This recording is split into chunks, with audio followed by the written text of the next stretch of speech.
that term is, as they fail, they should be automatically replaced. And so Nathan may want to get that standing authorization from the board if you don't already have it. So I apologize if you do, but I think that's something that would be new and be something to bring up before the board, to just have that standing authorization. When you, Nathan, when you replace, because as Ben told us this morning, he said, yes, there's the Wi-Fi that's bad, but you have to replace the whole section, the whole group. When you replace the whole group, do you get the new warranty?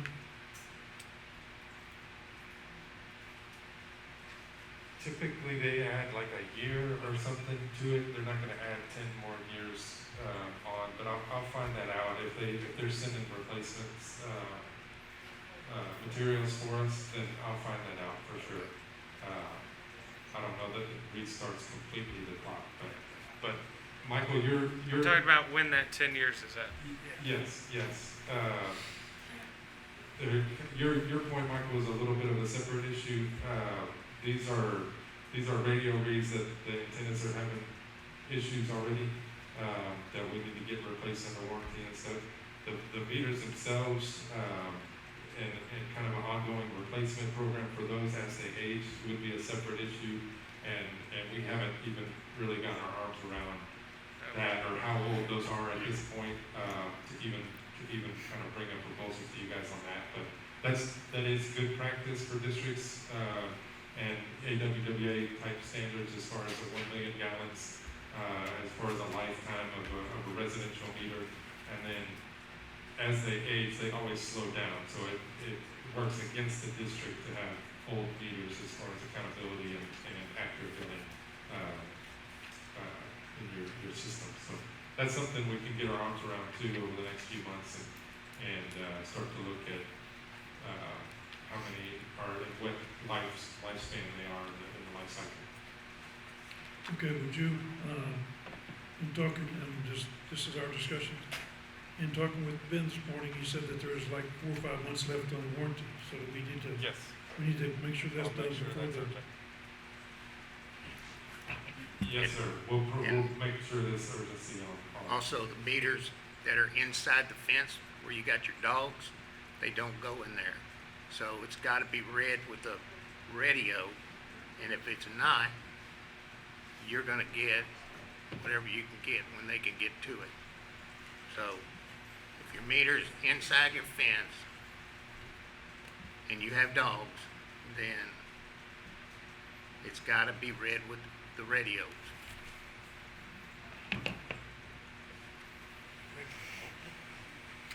So Very good. early versions of the smart grid, we can read it. Any other questions for Nathan?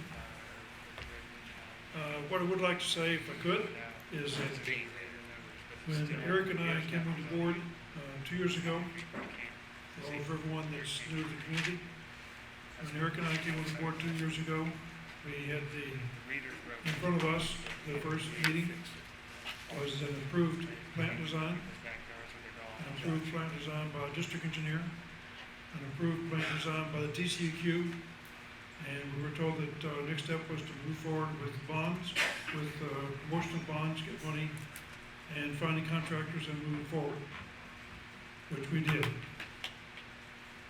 It was after about 6 months, 7, 8 months, Eric and I both realized that we had some major problems with the contractor who had started to change people every third week who couldn't speak English. And we've had. Wait, I'm sorry to interrupt you, Richard. What item are we on? In the upper. Okay, we're still, okay. And we had to move forward to correct a lot of issues, which we did. And for us to hear a report from TOPS now is very refreshing. What we were getting in the past was very little, and it's, so I commend TOPS on the work he's done. Been a lot of hours spent in the plant before Nathan came on board by myself, by Roy, Roger before, who has left the board, Bob Bassett, who has left the board, all trying to solve a problem that was bad from the very start. And Nathan and his team has not only solved the problem, but they brought us to a place to where we were very fortunate. So thank you, Nathan. So with that, I'd like to say is that you have a motion to accept the operator's report. Roy makes a motion, second. Second. Second by Nathan, all in favor? Aye. Okay. Thank you, Nathan. Next item is the engineer's report, Mr. Manning.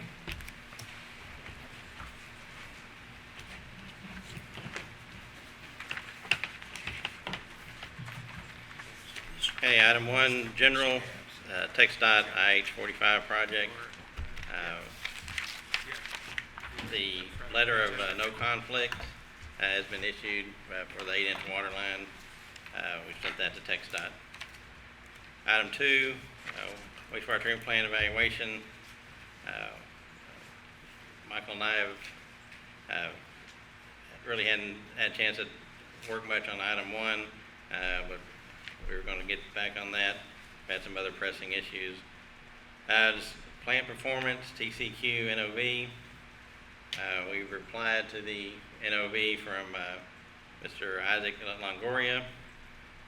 He has requested some additional information. He was actually out here at the plant Friday and commented to Ben that it looked a lot better. I talked to him today myself to get some clarification on some additional information he wanted. Also to update him on the clarifier seal repairs. He was happy to hear that we've been successful in making some repairs at clarifier, and reiterated he thought the plant looked 100% better when he was out there Friday.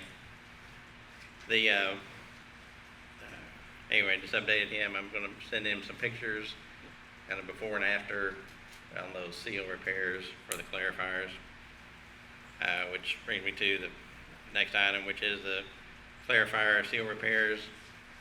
On August 5th, we had a manufacturer representative come down to look at the clarifiers as we took them down, to give us their view, since they have a better idea of what it should look like new and what the tolerances are.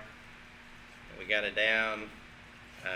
He identified the middle seal as a primary problem, as well as some other issues, but after discussion with him, we felt replacing that middle seal would be a benefit.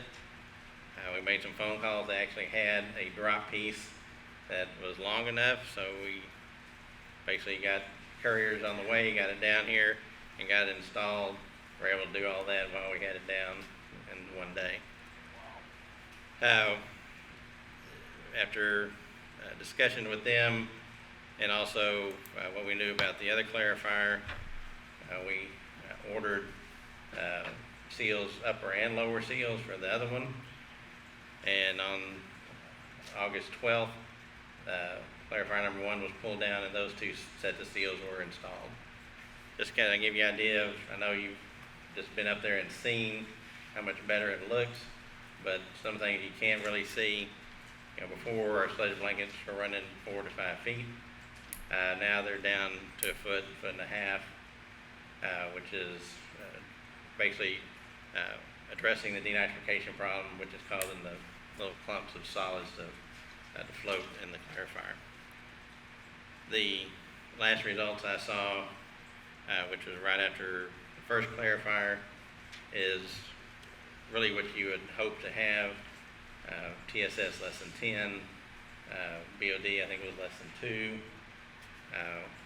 This is what you want to have, and so we finally have gotten there. The seal repairs have I think helped things tremendously.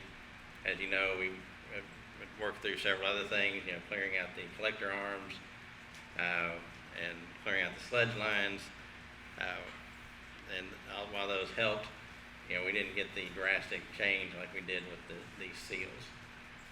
And one thing, I talked to him, the rep, had found out, what some tolerances should be. I mean, you have one gap that should be fractions of an inch, and it was probably an inch and a half. Just so kind of give you an idea. In fact, there was initial concern that the seal would not be long enough to span that gap properly. So while they were running, we came up with additional plans as fallback to address that gap if we needed to. Fortunately, we were able to make the seal work, and it's made a big difference. Discuss salinity testing, smoke testing of the sewer lines. As Nathan talked about,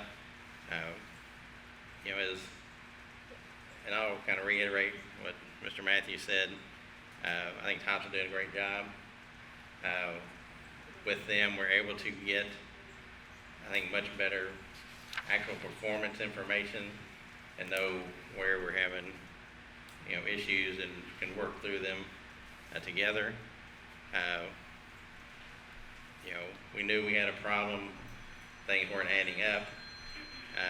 We're finally getting those pieces adding up like we need to. So salinity has, as we've gotten some additional testing, yes, it's, not what you would like to have, but it doesn't appear to be the major problem like we initially thought it could possibly be. So that's kind of taking a back burner. It's, we haven't just, we're not ignoring it. It's just we have other pressing issues, mainly the clarifiers. Discuss cleaning and televising inspection of the effluent line, locating cleanouts. I got with Ben this past week. I've identified locations of 2 primary cleanouts that we need to locate. Talked to him about investigating one that we think is at the plant site. Walked with him out along the sewer line and showed him the area where the other primary cleanout we'd like to find is located. Now we're just going to get out there with some metal detectors and excavate and probe and try to find that cleanout, because it's certainly not obvious at ground level. Hopefully it was put in as the drawings show with the cast iron ring and concrete pad. If that cast iron ring's not there and it's just PVC, then obviously we're not going to find it with a metal detector. So like I said, we're in the process of trying to locate those cleanouts so we can get in and actually clean out that line and inspect it. Wastewater treatment plant, fine screen. The design 98% complete. We're wrapping up some electrical issues and control drawings. We have submitted to TCEQ for approval. They received it and requested some additional information on some details, and they've asked for some drawings. We submitted those drawings and provided the details they were asking about. So now we're waiting to hear back from them on that. The fine screens, they seem to be doing well, doing their job. So no issues there. Wastewater treatment plant clarifier rehab.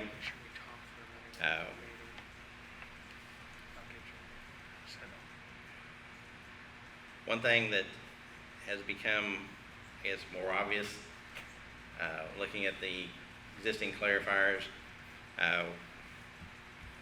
we're hoping to find an alternative to that. That just is not really a good fit. When you have something, I would say relatively minor, like a seal, go out and it just completely compromises the performance of that clarifier, that shouldn't be the case. You shouldn't have an Achilles heel like that. So we're looking at alternatives. One thing that I've been talking to Nathan and Mike about is, now that we've got the clarifiers performing much better, is to do some testing on them to see if we can run that plant with one clarifier. Because as you can imagine, when you're replacing the guts of a clarifier, It's not something you do in a day. Best case scenario, even if you have a fully assembled unit, you're looking at a week to take out what's there and put in and have it basically shop coated prior to being installed and touch up. Worst case scenario, on some things other options we're looking at is clarifier will be down for 2 to 3 months. So we need to know what options we have as far as operational ability of that plant. And that's something I've been in discussion with Nathan and Mike on doing that testing and firming up what we can and can't do. Right now, now that all the solids are in their aeration basin like they should be, the clarifiers, they've got to catch up a little on their wasting, which they're doing right now. And once they get to that point, they feel the plant's stable, we're going to start that testing and see what our limitations are. Let's see, and one thing that the manufacturer's rep did confirm is he's basically saying there's the guts, even if we went back with exactly the same unit, the guts need to be replaced. They're to the point, they're at the end of their life. Mega Bay, Easy Mart force main. We've got some drawings from the city and Sharon. It's identified 3 possible locations of that force main. So we're in the process of trying to field locate it. They made an attempt, just a couple of weeks ago. They feel like it was just beyond where they were able to excavate. They got down to about 9.5 feet. I've talked to them, talked to Ben and Nathan and Tops about if it's not where we think it is, where the other options are that it could be. So, like I said, we're to the point we've got a field located because we've got too much conflicting information about where that force main is. So the only way to be sure is to dig it up. So that's where we are on the Easy Mart. One other item that came up after I'd done this report is AT&T is looking at putting in some high-speed lines in the district. So they requested information on widths of road easements. Sharon helped me, and we did a little digging, found some information. We provided that, but also told them to follow up with the city and the county on that. So that's something that will be coming. Any questions?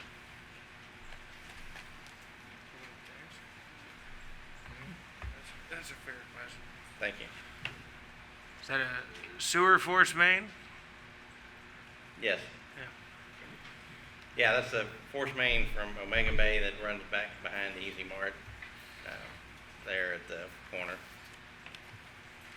Easy Mart wants to expand their store. We're trying to make sure the force main is out of the way.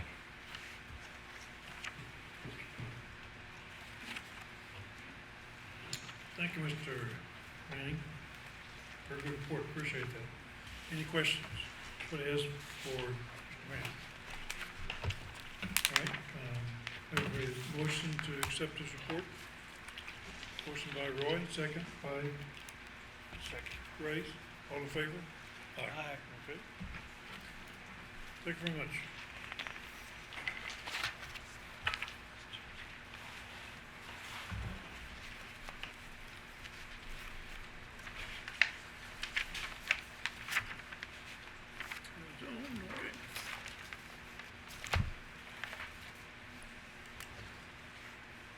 The next item, this is just information here first. Nathan and Bill and Lydia, the reason that we put the rest of the next one's last is so if you need to leave, you can go ahead and leave. These are all discussion internally. So it's strictly your call. I said on the last 3, on the next items, they're all internal stuff, so if you'd like to leave, you can go ahead and leave, but you got places to drive to and things to do. Yeah, thank you.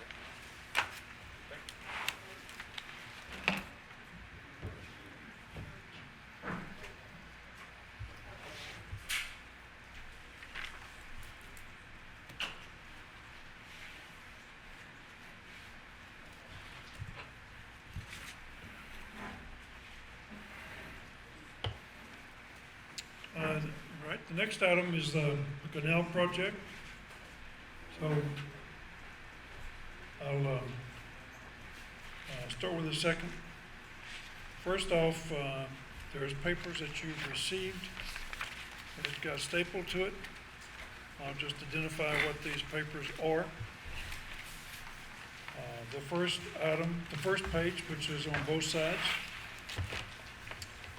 came from the Corps of Engineers, Mr. Ruben Trevino. He's the project manager. He's the one that's planning on being on here next September. His name is Ruben Trevino. If you want me to give his email address, you can contact him, and I'm sure he'll be tickled to death to hear from everybody. He's asked not to. He's asked just to have one contact with the MUD. They're very busy, and I know that everybody likes to contact him, but he's a very busy man. This page is what his proposal is to his group in Dallas.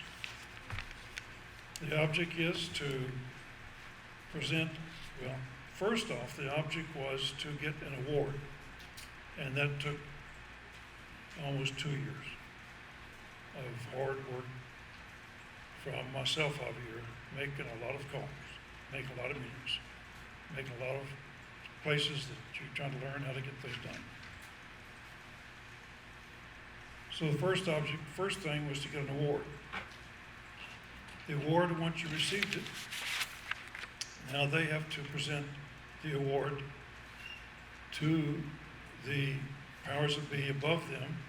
First step is a FID, Federal Information Document. The award is for a maximum of $10 million. The award is for a Section 206 ecosystem restoration. It's really ironic here. It's very ironic, and part of the reason that I've had a lot of contact with Mr. Rubin over the last 2 months, and also with a couple other people, has been that in 2010, after Ike, the MUD 12 received a Section 206 award. And the MUD 12 decided to accept it. And the MUD 12 moved forward. And it was called dredging. As I read through it, it was constantly dredging of every canal in this area, even the inlets, the outlets, every canal, and it was a dredging program. Before it got started, there was a change in Washington, and the money was pulled. So now the MUD was sitting here in 2010 with a plan, but no money to support it from the federal government. Mr. Bill Alcorn, who was the president of the MUD at the time, said that the board and the residents voted to go into the reserves and pull up about $800,000 and do some dredging of some key areas in both Boa Vista and Omega Bay. That permit that they used, we looked at today on a WebEx with Andrea and Ruben and Roy. And on the WebEx, we talked about the permit, which has expired, which we'll have to renew. And that's a permit that will allow us to dredge and clean the area that you're in question, Barbie. But I was told by Mr. Rubin all along, don't apply for the permit. Let's wait and see how this thing goes with FID before you apply for the permit, which is what I did. On the second page is about a cut and paste of about 5 different emails from Rubin and me back and forth, so you could understand what he's going after. when he says, recalling your comments of no input, I was really chastising him about how can we have input into a project if we're gonna put money into it? We wanna have input. So that's what that's all about. The next phase we can participate in is looking at the feasibility cost. He initially put the FID forward and said that the feasibility cost would be $150,000. The feasibility is a study that they do to determine what they're gonna do, how they're gonna do it, where it's gonna do it, is it feasible, et cetera. Where you can put the dredge material, where you're not gonna put the dredge material. Is the dredge material hazardous? It's not gonna be hazardous. Many, many, many things. That $150,000 was rejected.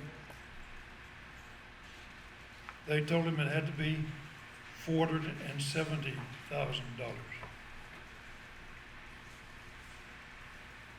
The award is anything over $100,000 is equally shared by both parties. So that means for just the feasibility study, our portion is $185,000. I asked him if he had any idea what the cost would be, the construction cost. The estimate at the present time, which is not for publication because it's just a swag, scientific guess, is about $2.5 million, which would put us, our cost, total cost, about $900,000. Now, first off, let me say that there's no project. There's no project being designed as of yet. Nobody's put a pencil to the paper. Nobody has done any mapping programs. All the stuff we've used so far has all been through Google's discussions and plans. I presented my scope of work as I presented to this body about a year and a half ago with the overhead projections I saw, and the major things we were looking at that time were only looking at Boa Vista to start with. We want to open up the backside of Boa Vista to get more flow. Ray has been on all those discussions. Open up the back of Boa Vista to get more flow, because if you look at the difference for a second, if you look at this beaker right here, to my right, that speaker is about 6 feet deep, 6 feet tall. When Omega Bay was originally made after Boa Vista, the Omega Bay canals were 6 feet deep. Why? The Corps and the EPA had changed the rules, and that's as deep as you can make them. Boa Vista was made about 5, 6 years, 7 years before that. How deep were your canals? As deep as that roof. 15 feet. 15 feet was what was designed. If you've got sludge in it, it's built up. 15 feet is what's on the original designs. So there is no, that's the difference in just the world. 15 feet is how deep your canals are.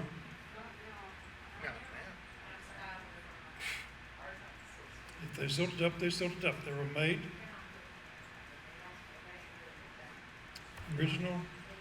The original design by Mr. Sagonis was 15 feet, and she could show me the maps. If it's silted up, it's been silted up. I understand. I'm saying what was originally designed. So we're looking at this whole program as saying opening up flow into Boa Vista so that the tidal flow, which is what Dr. Fagan at College Station is talking about, the tidal flow can keep cleaning things out. Without tidal flow, a lot of things don't happen. Dissolved oxygen goes away. This is what the engineers are saying. This is what the chemists are saying, not me. I'm just reporting what they're saying. So the purpose of the whole program was that. The purpose of the whole program was to open up the back of Boa Vista to get tidal flow so we could move it into the marshland We've got approval to work with the John O'Quinn marshland to the, behind you, that goes to Tiki Island. They would love to have our silt, our sediment, they'd love to have our flow. It's got to be checked to make sure it's not hazardous first, but they'd love to do it. We talked today at a WebEx. I can't hear, I'm sorry. She wants to know what you mean by open up the back of Bayou Vista. I'm talking about making right now there's a couple of culverts in the back, very back corner of Bayou Vista that's supposed to put that flow back into that area so that your end can flow. But, what's that? Blue Herring, I'm sorry. But it's closed. Ray and I spent time over there and it's closed. So we're just talking about reopening things as they should be. That's what the program, that's where I started the program, that was saying, let's open that up. Let's get this going. All of the paperwork that I sent and letters wrote, and people we met were based on doing that. Omega Bay has culverts under each road, and Omega Bay, this program was to open up all those culverts so the flow can go through that area. The whole program was to develop the flow. So I want you to see here, and I'll close up for just a second. On the second page, it says at the very bottom, under it's bold, Ruben is planning on being here at the September board meeting, here, where you can ask all the questions to. He specifically asked for questions from the members to be sent to him so he can answer them and he can be aware of them and answer them when he comes. He's asked that all those questions to be sent to the MUD, sent to mud12@comcast.net. Well, we'll compile them, give them to Ruben, and he'll bring them with him and answer them as he's here. Any question that you may have concerning silk, concerning flow, concerning everything you think of. Now, first off, remember, we don't have a design. That's what the feasibility study is all about. That's to develop a feasibility study that the design is possible and the federal government can put federal money toward it. That's the place we're at. So when people say we want copies of the design, there is no design. There is no design right now. All this stuff is just on a napkin. What about this? What about this? What about this? There's been 50 or 60 what ifs, and Roy can continue that. What he has said is that if you'd like to ask him a question for the next month's meeting, please send them to the mud12@comcast.net. We will compile them, send them to him, and he will answer them at the meeting. This is the second core person I'm bringing to the meeting. I brought the First Lady in. Anyway, she came in. She was the one that helped ramrod the award through. And then after she got everything resigned, got everything hooked up, the process is she hands it off to a project manager. She handed it off to Ruben. So that's where the Ruben's at. The reason that I have not gone forward with the permits work yet with Andrew and Barbie, if you look on the second page, last column, he said, if there's an immediate need for dredging due to TCEQ request, it'd be best to pursue that at your own dredging permit. In the past, he's always said, wait until we understand. And of course, we had discussions with Andrea and Ruben for the last 3 months. So now we have a permit, he said, move forward. And we had our first meeting today for about an hour with Roy and I on WebEx with Andrea talking about permits. We said we don't have a permit, we have to renew the old permit. We talked about where the sediment would go, what kind of sediment is it, how you would do it, plans you do it, etc. The permit would take at least minimum of 120 days, could be longer than that, just to get the permit. Then after that, you have to go through and get a design. Then you have to get approval from TCEQ, then you have to get a contractor, then you have to go out for bids, and then you award the contract and you pay the money, and it's all on 112. If we did it inside of the section 206, then we can hide a lot of it inside that spending money, because they will pay 65%, 65% of that fund. So that's the reason that I've been trying to pull the questions and not rush forward with the permit for dredging out the area that you say is needing it, because funds, money. This takes money, as you see on the letter, second page. He's asking for $185,000 by the end of it. He said in our discussions today with Roy, he said, I've got that extended out to the 1st of October. So we have the 1st of October to do something. So,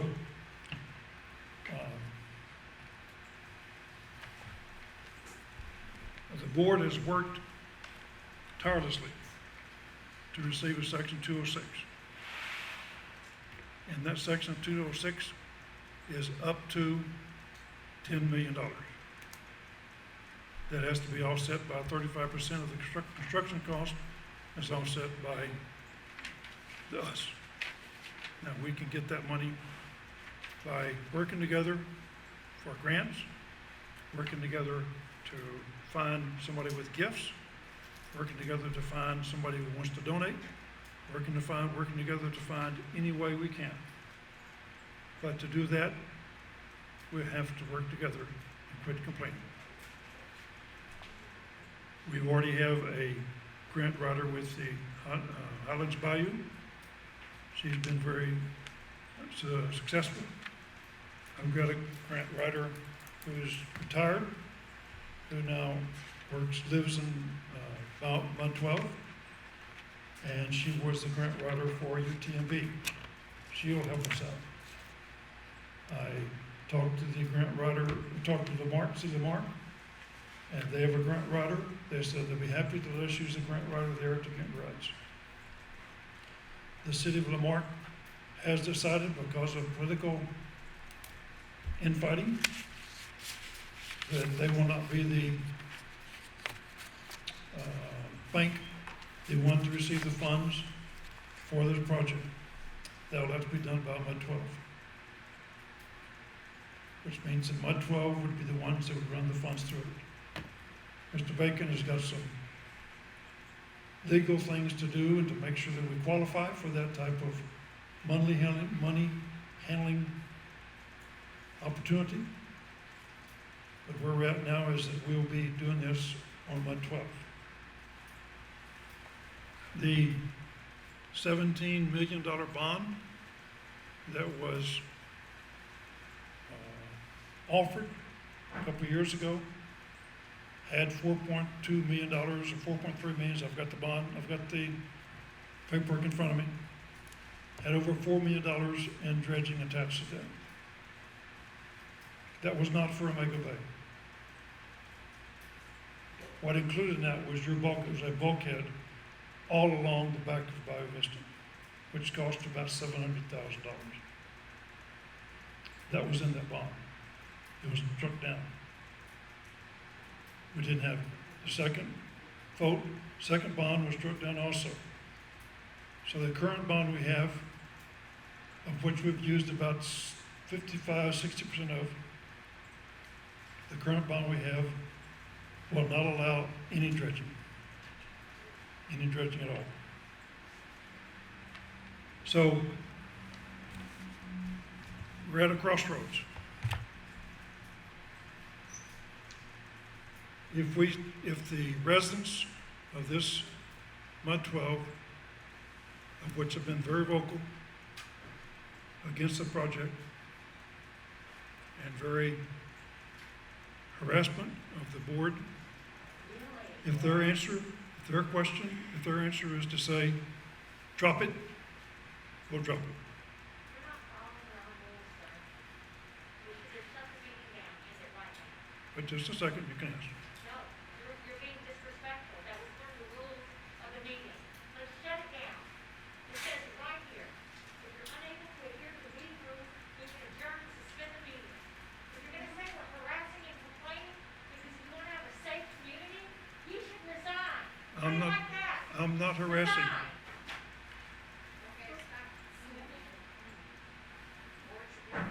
There is no harassment. I was saying the board's being harassed, and we are. I got received a copy of a email today saying that they should put poop and dog feces on every board member's house.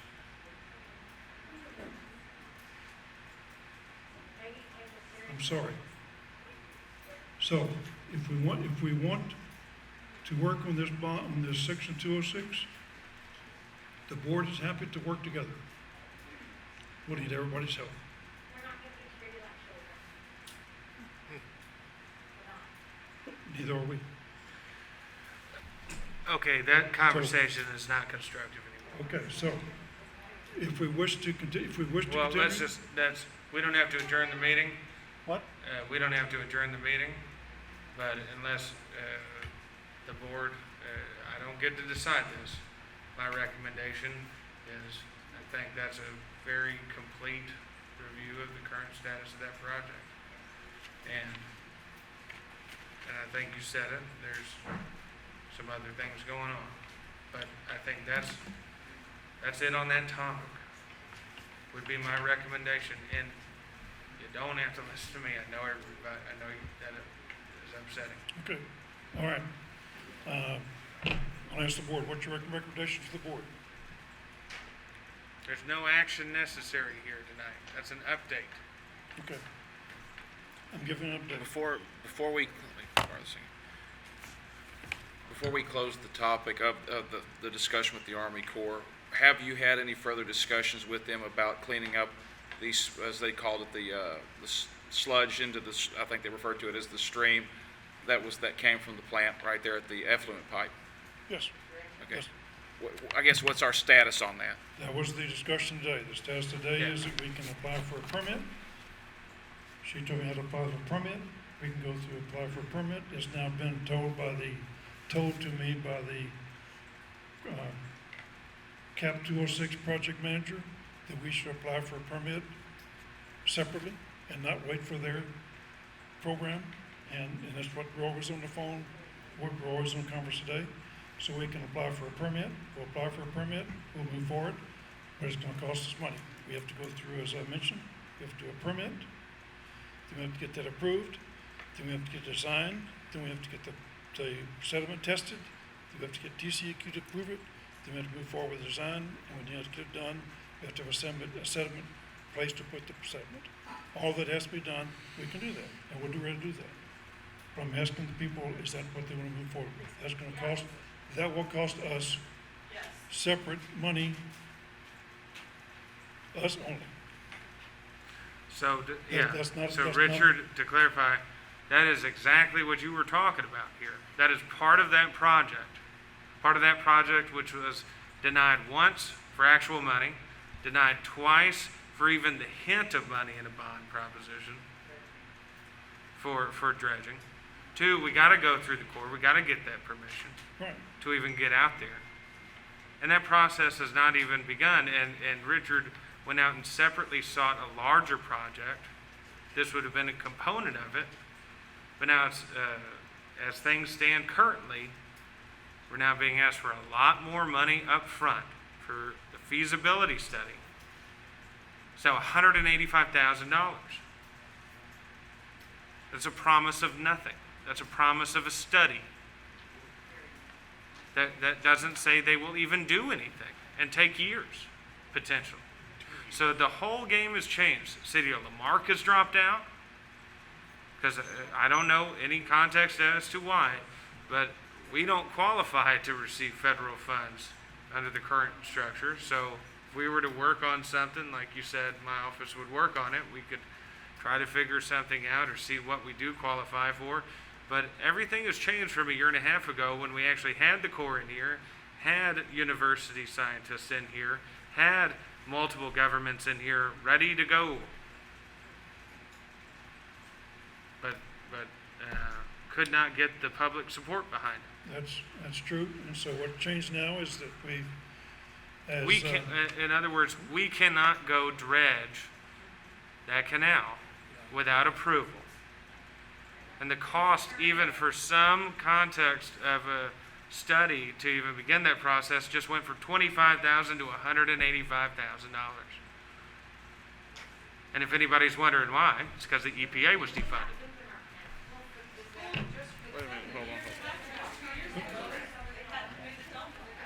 Wait a minute, hold on, there's, Let's That didn't Just- happen in just- the last year. just- It happened over 30.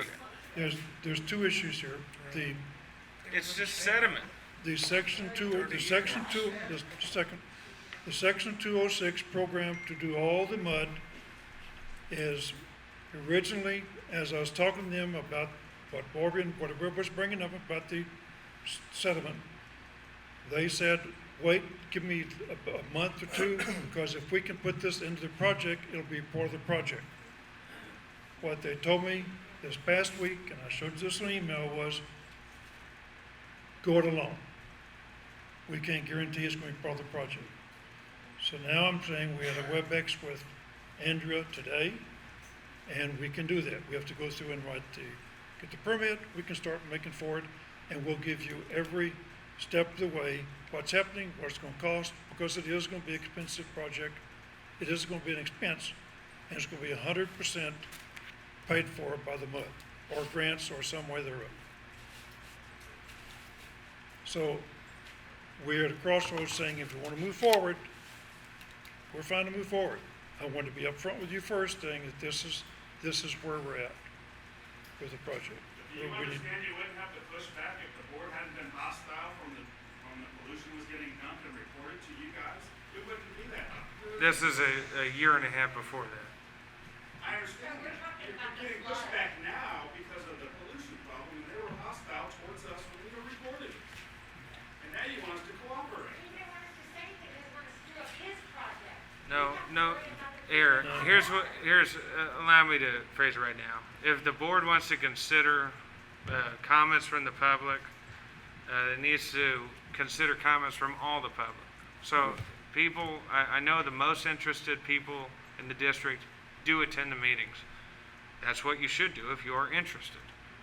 But taking just a poll here today about whether to move forward or not is not the most constructive way to decide that.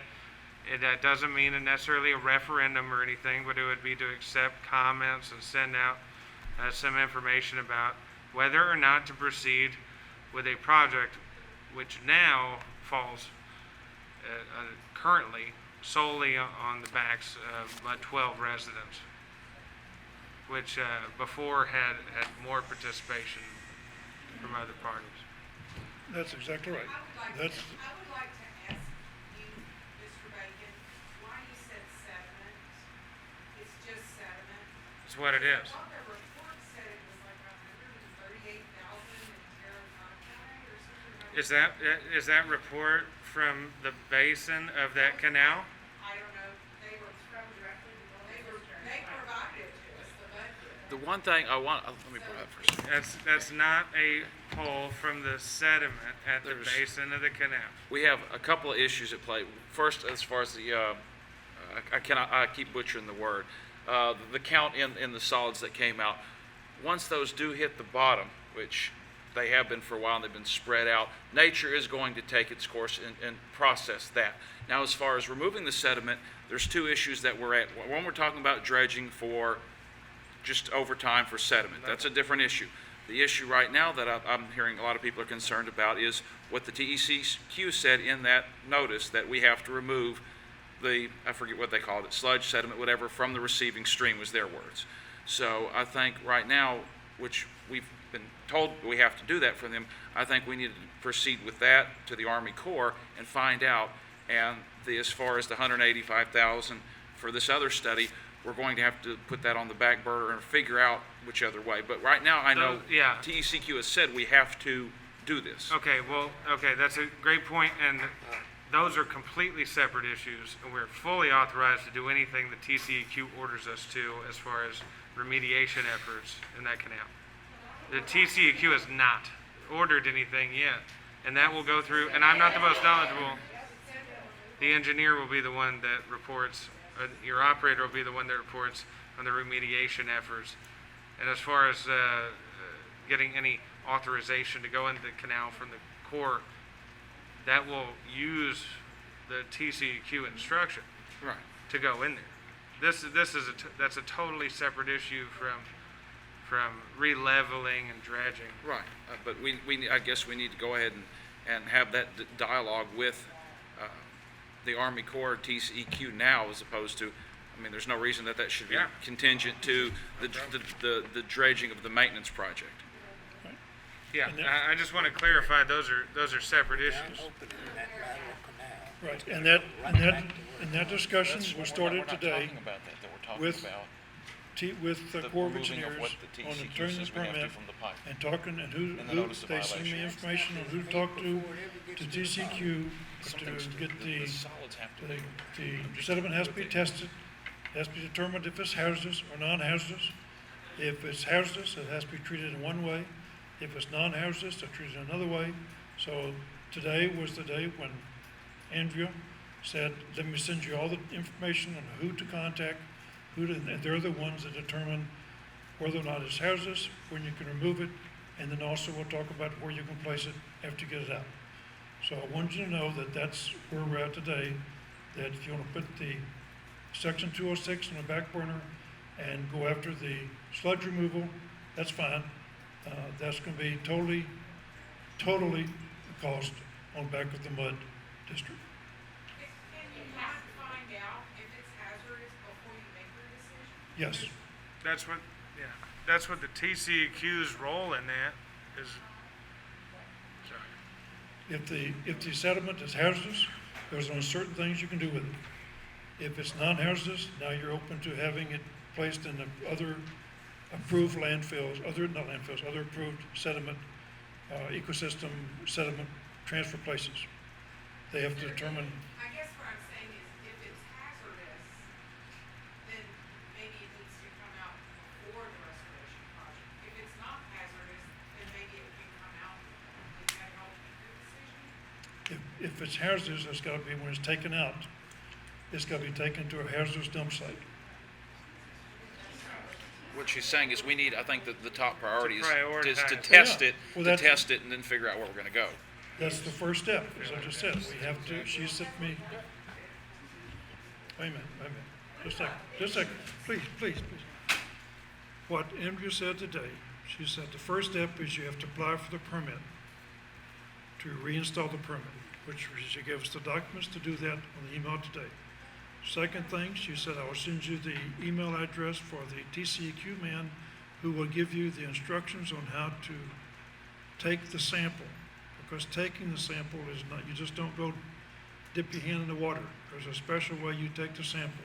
There's a special way you contain the sample so it hasn't been contaminated. There's a separate way you test the sample.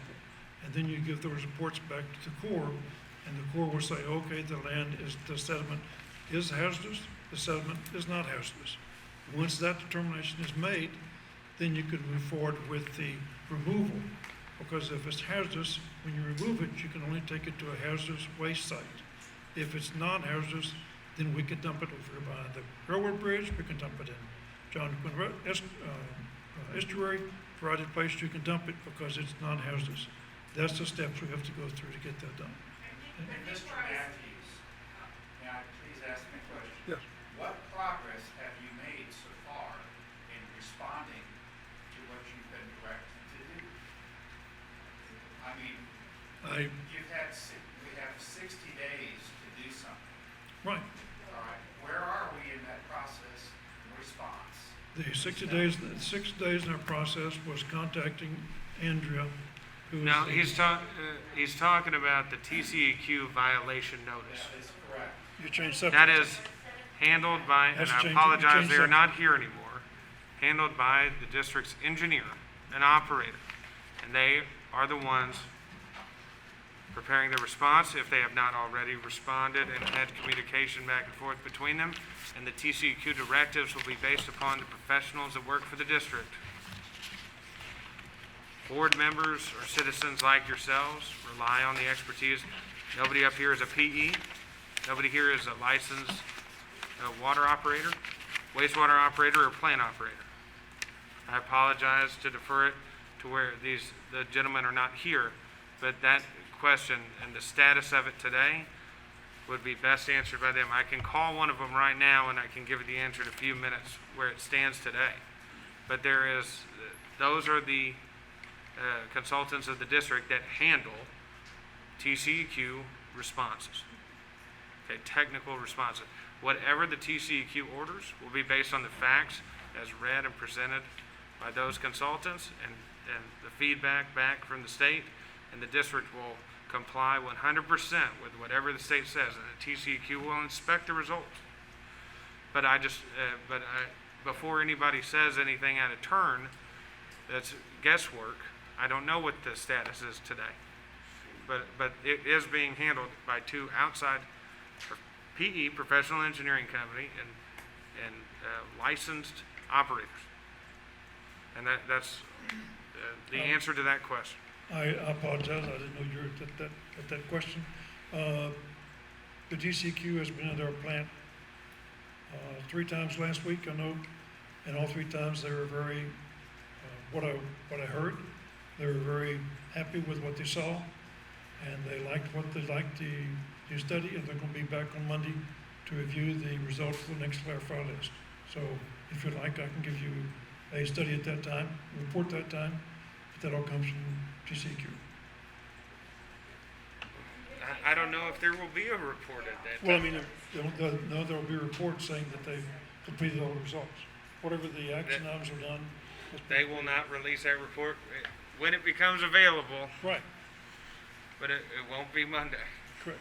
So, Mr. Bateman, at the town hall meeting at 2 hours and 24 minutes, and the district engineer said, on the sludge at the outfall, that will be cleaned up. That's part of what TCEQ has told me to do, and that will be done. So I think what he's asking is, that was on the town hall meeting, which was what, June 4th or 6th or something, and we're here in August. We want an update on that. Okay, and fair enough. And as far as I know, in talking, Nathan was here earlier. And he gave a very positive report of the plant. And I've seen the pictures from August 13th, I believe it was, with a little bit of such. There was work being done on the plant that day, drainage. If you pulled a sample an hour before, an hour after. Okay, well, that's, okay. Well, then, I'm misunderstanding, I apologize. But as far as the sludge in the canals, if he said something like that, and I remember the statement generally, there's no instruction at this time that I am aware of, and are you aware of any, that for the district to dredge a canal? I am not aware of that. There is no TCEQ order to this district. There is a notice of violation that I'm aware of. If there is a new order that orders us to take remediative action, then I am ignorant to it. And I apologize. But a notice of violation is not an order of remediative action. So, and if I'm ignorant to it, then I apologize. But I understand how that, it is confusing because they do send inspection reports, they send, here are the violations, here's what we recommend. You must respond within this period of time. Yeah, and then they will send back the remediative action. Yeah, please. And I apologize. Like I said, if I haven't seen the final report. Mr. Matthews, can insurance No, this is an exit interview form. So this is not the final report from the That's TCEQ. rule citation. That is the exit interview form. That is their finding on their exit interview. Then they sent multiple weeks later a notice of violation with the timing of the engineer and the district operator to respond. After that,